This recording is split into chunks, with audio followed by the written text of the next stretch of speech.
हरे कृष्णा। मित्रों, कुछ दिन पहले मैंने एक वीडियो देखा जिसमें खुद को बौद्ध अनुयायी कहने वाले एक व्यक्ति ने रामायण और महाभारत जैसे ग्रंथों पर टिप्पणी की, राम जी पर टिप्पणी की, उनके जन्म पर उंगली उठाई।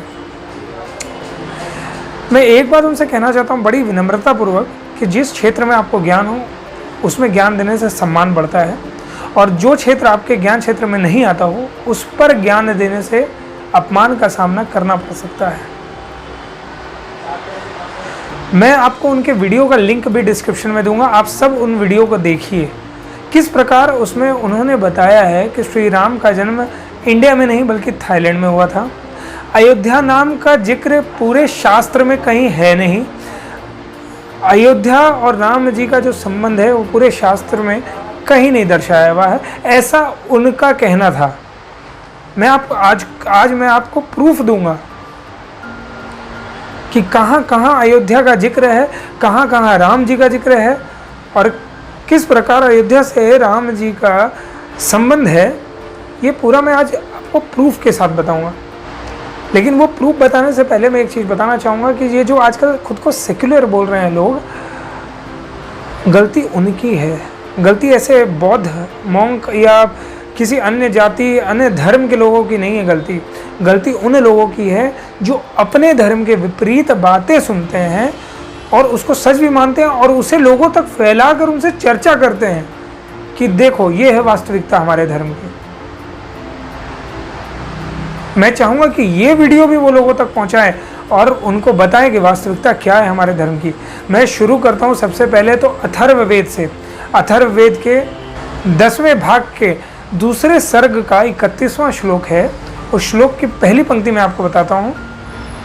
अष्टाचक्रा नव द्वारा देवानाम पूरी अयोध्या, अर्थात जिसमें 8 चक्र हो और 9 द्वार हो, देवताओं ने ऐसी नगरी अयोध्या का निर्माण किया है पृथ्वी पर। यह अथर्ववेद में अयोध्या का जिक्र है। अथर्ववेद उस जमाने का है जिस जमाने पे ना गौतम बुद्ध पैदा हुए थे, ना उनके कोई अनुयायी थे, और ना ही और किसी जाति या धर्म के लोग थे। यह अथर्ववेद इतना पुराना है और उस अथर्ववेद में अयोध्या का जिक्र है। इसके बाद रामायण के अगर बालकांड में आप जाएंगे, पहले मैं राम जी की माता का नाम आपको बता देता हूँ। गोस्वामी तुलसीदास जी का एक बहुत खूबसूरत सा छंद आपको बताता हूँ जो उन्होंने अपने रामचरितमानस में लिखा है। भय प्रकट कृपाला दीन दयाला कौशल्या हितकारी। भय प्रकट कृपाला दीन दयाला, जो दीन गरीबों पर दया करने वाले जो हैं, जो सबसे बड़े कृपालु हैं, वो कौशल्या के यहाँ जन्म लेते हैं। और कौशल्या कौन? उनकी माता। उनका नाम कौशल्या इसलिए पड़ा क्योंकि वो कौशल राज्य की राजकुमारी थी। कौशल राज्य जो आज के दिन में छत्तीसगढ़ में पड़ता है। और दशरथ जी का जन्म अयोध्या में हुआ था। इसका वर्णन साफ साफ उल्लेख किया हुआ है रामायण में। अगर दशरथ जी का जन्म हुआ अयोध्या में, उनकी माता कौशल्या कौशल राज की, तो उनका जन्म थाईलैंड में कैसे हो सकता है? जो इस तरह का तर्क देते हैं वो सिर्फ लोगों को बहकाने के लिए देते हैं, क्योंकि उन्हें पता है कि मेरे आपके जैसे लोग ग्रंथों को कभी भी आत्मसात नहीं करेंगे। वो जानते हैं इस बात को, इसका फ़ायदा उठाते हैं। कोई भी स्टेटमेंट देते हैं और बहुत कॉन्फिडेंस के साथ देते हैं, और जब कॉन्फिडेंस के साथ देते हैं आपको लगता है कि ये तो सही बोल रहा है, ये फैलाओ लोगों तक। बात करें रामायण की, तो रामायण में बालकांड में अगर जाएंगे तो बालकांड के 5वें सर्ग के 6ठे श्लोक में साफ साफ अयोध्या का जिक्र किया हुआ है। श्लोक कुछ इस प्रकार है। अयोध्या नाम नगरी तत्र अस्सी लोक विश्रुता मनुना मानवेंद्रेण या पुरी निर्माता स्वयं। जिसका अर्थ है, पहला शब्द ही अयोध्या है, और जिसका अर्थ है कि जो आदि राजा हुए, जो सबसे पहले राजा हुए इस पृथ्वी के, जिन्हें मनु कहा गया, उन्होंने अयोध्या नाम की खूबसूरत नगरी का निर्माण किया ईश्वरीय शक्तियों के साथ। ये रामायण में लिखा हुआ है। रामायण वाल्मीकि जी ने लिखी है, जो गौतम बुद्ध के बहुत पहले थे। इससे पहले जो मैंने अथर्ववेद के बारे में बताया, अथर्ववेद बहुत पुराना वेद है हमारा। इसके बाद आप कांड का अगर नाम देखें तो पहला कांड है बालकांड, दूसरा कांड है अयोध्या कांड। मतलब अयोध्या में ये सारी चीज़ें हुई हैं। ये सारी की सारी कहानी, सारी की सारी घटना जो है अयोध्या में हुई है, इसलिए इसे अयोध्या कांड कहा गया है। इसके अलावा अगर आप युद्ध कांड में देखेंगे तो युद्ध कांड में बताया गया है कि कार्तिक माह के अमावस्या में राम जी अयोध्या लौटते हैं, लौटने के स्थान को अयोध्या कहा गया है।